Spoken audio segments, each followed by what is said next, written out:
I think at 10:20 tomorrow evening.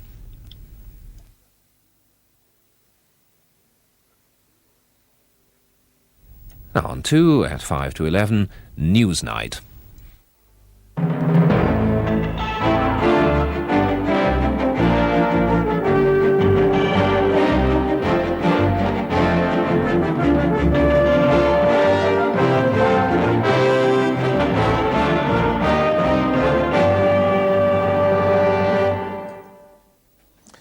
Good evening from Blackpool, and a spectacular row on the conference to the National Executive, with accusations that... And we've a report on the latest legal scandal to hit the Irish Republic. The reason I think why I was arrested on Monday was to prevent me from appearing in court in Dowra as a state witness. And Joan Bakewell will be taken... Donald. In the Irish Republic today, hard on the heels of the recent Connolly affair, there were growing rumblings in the press of yet another legal scandal.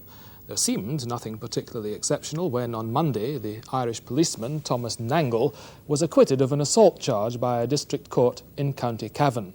But eyebrows were raised when it was learnt that James McGovern, the principal witness against the Southern Irish policeman, and the man, it was alleged, who had been the victim of the assault, had been unable to give evidence because he'd been arrested by the Northern Irish Police, the RUC, at Bilcoo in Fermanagh, while on his way to the court at Dowra. He was taken by the RUC to Enniskillen and subsequently released without charge. Eyebrows were raised even further when it transpired that the acquitted Garda member was the brother-in-law of the Republic's Justice Minister, Sean Docherty.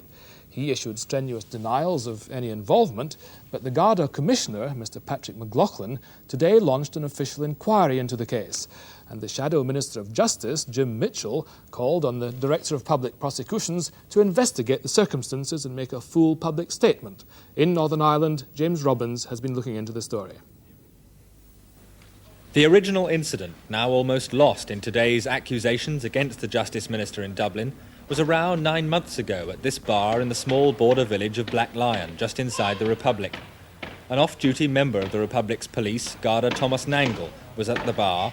There he fell out with a man from north of the border, James McGovern. Mr. McGovern ended up on the floor. Garda Nangle ended up facing an assault charge brought by Dublin's Director of Public Prosecutions. The bar owner, Vincent McGovern, no relation of the injured man, saw what took place, and he gave evidence at the policeman's trial on Monday. What I told the court was that it's like an argument developed between both parties, and I saw one man hit the other one. Who hit whom? Mr. Nangle hit Jimmy McGovern. I saw him fall to the ground. That's about it. And had any blows been exchanged before No. Garda Nangle hit him? No blows have been exchanged. Not to my knowledge. What was it, a hard blow? Well, it seemed to be a hard blow to the jaw, and he fell. Good punch. Garda Nangle gave his version of what happened inside this bar to the court on Monday. The policeman said that James McGovern had first insulted the Republic's police force, saying that every Garda should be in the H-blocks. But Garda Nangle insisted in court that he hadn't answered. When he turned around, he says that he saw James McGovern raising his left hand as if to strike him. Garda Nangle went on, "In self-defence, I put up my hand, it connected with him, and he fell down." The man who fell, James McGovern, was all set to appear as principal state witness, but he never reached the court in the Republic on Monday. He spent that day under arrest by the RUC in Northern Ireland instead. James McGovern and his brother Philip were taken from their beds before dawn. Philip was picked up at the family farm on a remote hillside in Fermanagh. But the RUC didn't find James there. They had to go instead to a border village, Belcoo, to find him staying the night at his cousin's home on his way to be in court a few miles away in County Cavan. His cousin answered the door to the police, who told him why they had come. So then he went upstairs and awakened James and told him he was under arrest, as I understand, and as a suspected terrorist. And James then went on to say, he treated it as a joke for some time. He says, "You must be joking," he says. "I'm not joking." He says, "You're under arrest and just get up and come on immediately." Then he said, but I have to appear in court today now. He says, where? The constable said, where? He says, I have to appear in court in Dowra today. And I think the constable said, well, I don't think you'll appear in court today, he says, because you're under arrest and you'll have to come with us. Mr McGovern, held under the Emergency Powers Act, was taken first to Inniskillin RUC station. The RUC say they passed a message from there to the Garda saying they were holding him and he would not be able to appear in court. But the court superintendent insists the Garda never told him the reason why Mr McGovern was absent, and news of the arrest certainly never reached the judge.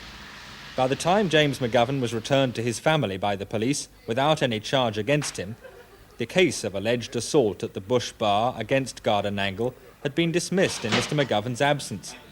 And only then did it begin to become widely known that the policeman involved had a family connection in a very high place. Thomas Nangle's wife is the sister of the Justice Minister Sean Doherty. Mr Doherty denied any involvement whatever in the case, but the barroom brawl was set for the front pages, and James McGovern's anger was intensified. Mr McGovern, why do you think you were arrested on Monday? The reason I think why I was arrested on Monday was to prevent me from appearing in court in Dowra as a state witness. What evidence do you have for saying that? Well, there again, I've got no evidence, What are your feelings about what happened on I feel Monday? very bitter about what happened.